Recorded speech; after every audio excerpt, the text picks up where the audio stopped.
Hi students, this topic is double fertilization, a very important topic. In angiosperms, double fertilization is a characteristic feature. Okay, flowering angiospermic plants, double fertilization is a characteristic feature. Every year some more other questions are asked from this topic, so that way very important topic it is. Okay, so you have to listen what is meant by this and how it is happening and why it is mentioned as double fertilization. Everything we will be discussing. Okay, double fertilization, it is a complex fertilization mechanism in flowering angiospermic plants. I told you it is a characteristic feature of angiosperms. Okay, it is discovered by Navashin. Okay, in liliaceous plants, the plants which belong to Liliaceae, the lily plants. Okay, like Lilium, okay, Fritillaria, this type of plants actually first it was discovered by Navashin. Now, why it is known as double fertilization? What is double fertilization? We will see.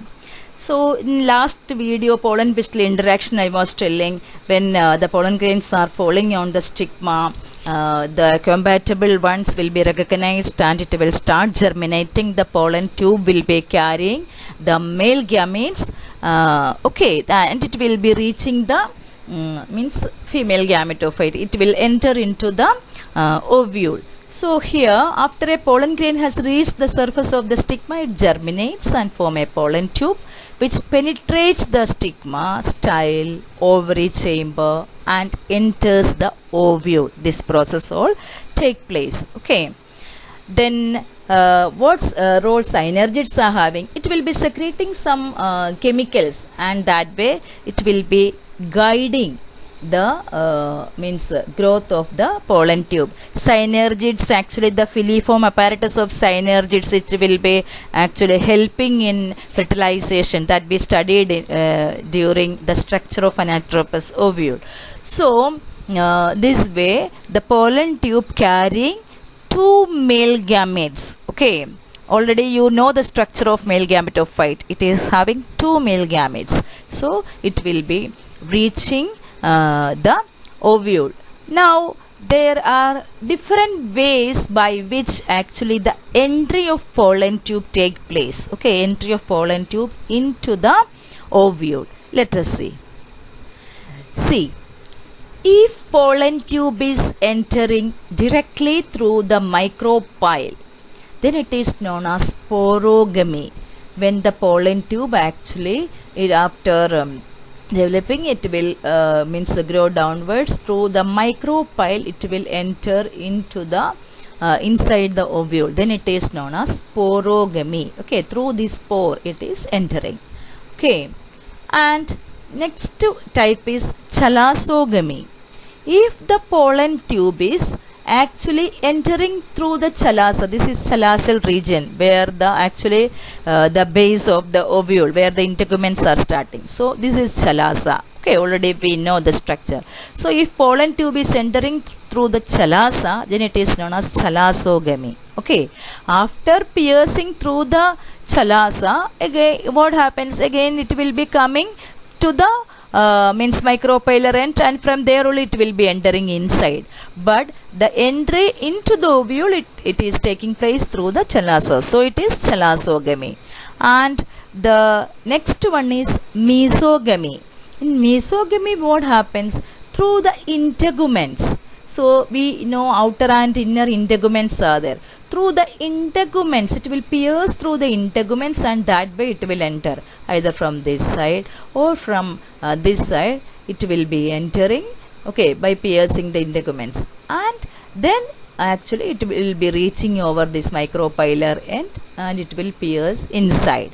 So this is mesogamy. So there are these way different ways by which pollen tube enter into the ovule. Once again, Porogamy means through the micropyle direct it will be entering inside the ovule, and chalasogamy means through the chalasa it will be entering inside the ovule, and mesogamy means through the integuments, okay, from any side the integuments it will be entering inside the ovule. So whichever route it is entering inside, afterwards it has to reach over here the micropylar and it will be reaching and then it will be piercing inside, okay.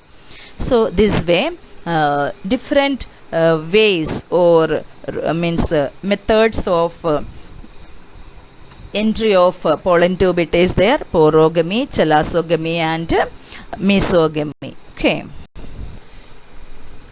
These are the terms, okay, through the micropyle. Porogamy through the micropyle, chalasogamy through the chalasa, mesogamy piercing the integuments and that way entering. And one thing you remember, through porogamy, through micropyle and directly it is coming, okay. Chalasogamy and mesogamy through the other side it is entering, but afterwards it has to reach at the micropylar end and then from there it will be entering inside the embryo sac, okay. I hope the point is clear. Very simple thing, but different ways are there, so you should know all these methods.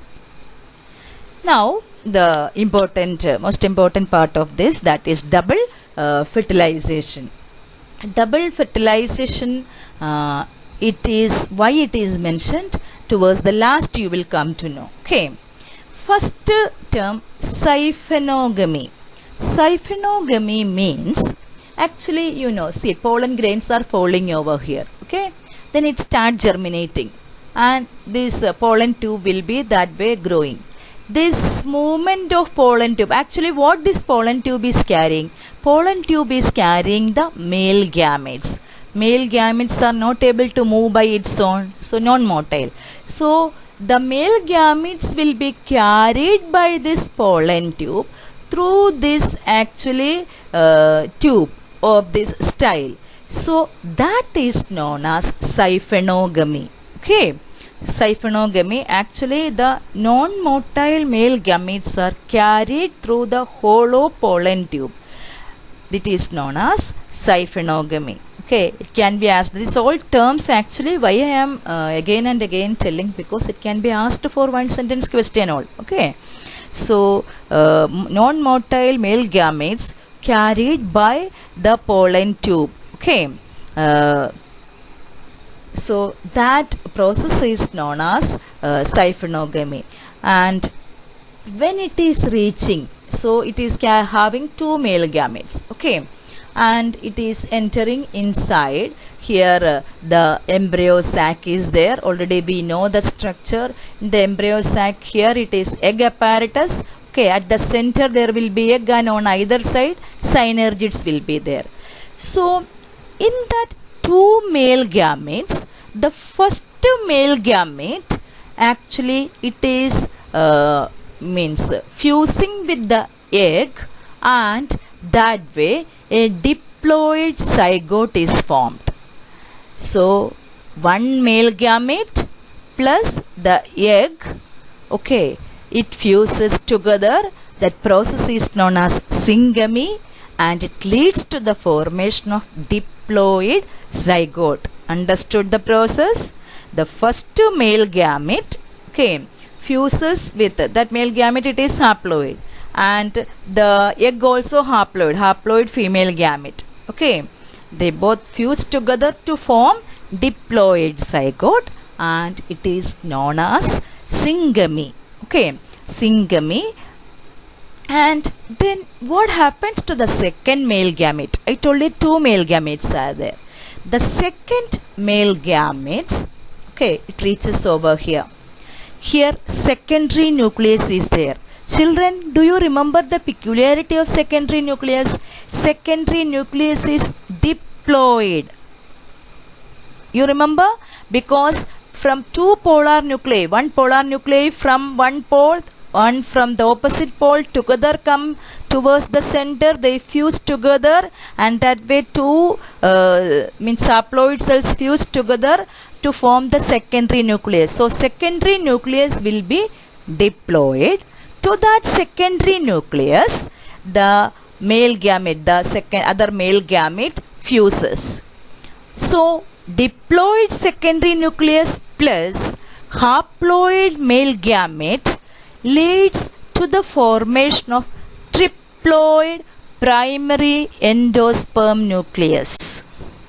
Once again I'll tell, diploid secondary nucleus plus haploid male gamete, it is known as triple fusion. Okay, diploid plus haploid together, actually it is fused together, it is known as triple fusion. It leads to the formation of PEN or primary endosperm nucleus. Primary endosperm nucleus, it will be triploid. If you actually understand the concept, any type of question if it is asked with respect to this, you will be able to answer. What is triple fusion? Triple fusion means fusion of secondary nucleus which is diploid with the male gamete which is haploid. So that way triploid primary endosperm nucleus is formed. Okay, and this primary endosperm nucleus later develops into triploid endosperm. It will be actually highly nutritive during the embryonic development. It will be giving nutrition. Understood? So here both the male gametes are involved in fertilization. First male gamete fuses with the egg. Okay, that is known as zygamy, and it leads to the formation of zygote, a diploid zygote. Haploid male gamete, haploid female gamete, and a diploid zygote will be formed. It is known as zygamy. Okay, and it is actually the generative fertilization, because this zygote will be then developing into the plant. Okay, it will be forming the seed and it will be developing into the plant. So it is a generative fertilization. Now the second fertilization, what it is, that is secondary nucleus plus male gamete. Okay, secondary nucleus which is diploid and the haploid male gamete undergoes triple fusion to form PEN or primary endosperm nucleus. It is a vegetative fertilization and it leads to the formation of endosperm, and that endosperm is triploid. How it is triploid, now you understood, I hope, because everything it is clear. Two male gamete center, first one for normal fertilization, generative fertilization for zygote. Second male gamete is for the vegetative fertilization, that is triple fusion. So it is fusing with the secondary nucleus to form primary endosperm nucleus which will be developing into triploid endosperm. Okay, that is double fertilization. Both the male gamete undergoes fertilization, one for the generative fertilization and second for vegetative fertilization. So that is why it is known as double fertilization.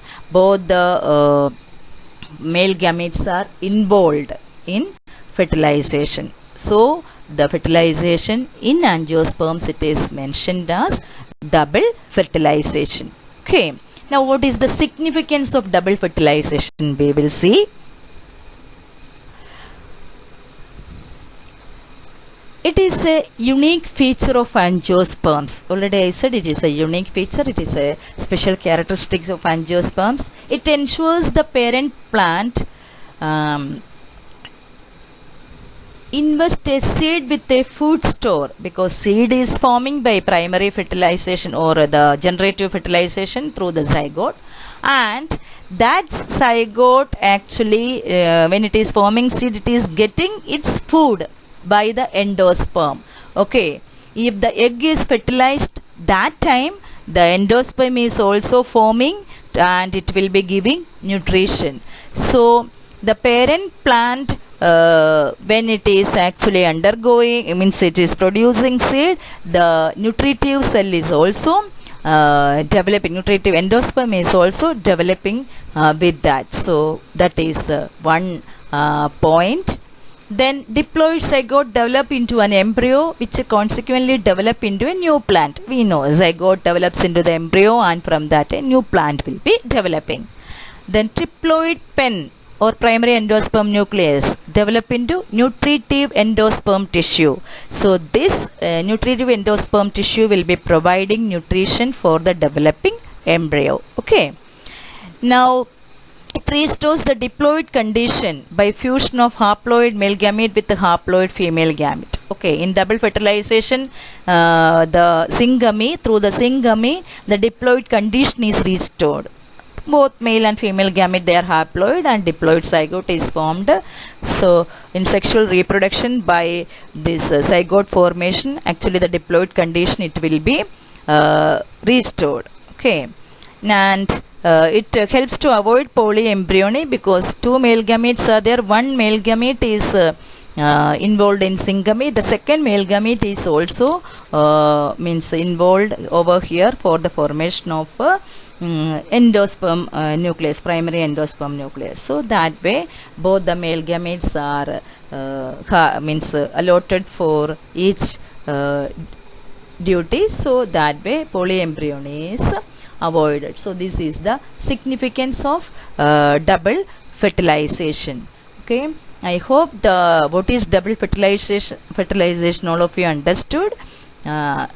Both the male gametes are involved in the process. First male gamete for fertilizing the egg, and that way zygote is developing. Second male gamete for the formation of primary endosperm nucleus. The male gamete will be fusing with the secondary nucleus, which is diploid, and that triploid primary endosperm nucleus is forming, which will be developing into triploid endosperm. Okay, this is what is double fertilization means. Now I hope all of you understood. So when you study the diagram, it should be clear to you what is happening. It should be clear each term. What is triple fusion? Okay, what is generative fertilization? What is vegetative fertilization? These all terms you have to make it clear. What is hyphenogamy? What is sporogamy? What is mesogamy? What is chalosogamy? Any means a single term can be asked as a separate question. And another thing, what is the significance of double fertilization? That also you have to make into a note. So that is this topic. So very important topic. Now only please study. When you listen with this diagram means and explanation, then you will be able to understand better. And whenever actually I upload the videos, children, please go through it actually very slowly. The portion it is going on. So now only if you go through this, you will be able to make it clear. And when means I am giving test, please do perform that test. And means now after completing with a few videos more, actually will be completing this lesson. So again test will be there. You have to appear, and means I will be starting the new lesson now. A little bit more means faster way we will be means trying to complete, because already in April we were not able to take as we expected. So at least some portion we have to cover. We used to complete 3 lessons minimum. Okay, so anyway this new situation, lockdown, all because of that it is, but still you also have to give some effort actually when we are means trying to do this way to complete the portion. Okay, see you in the next video.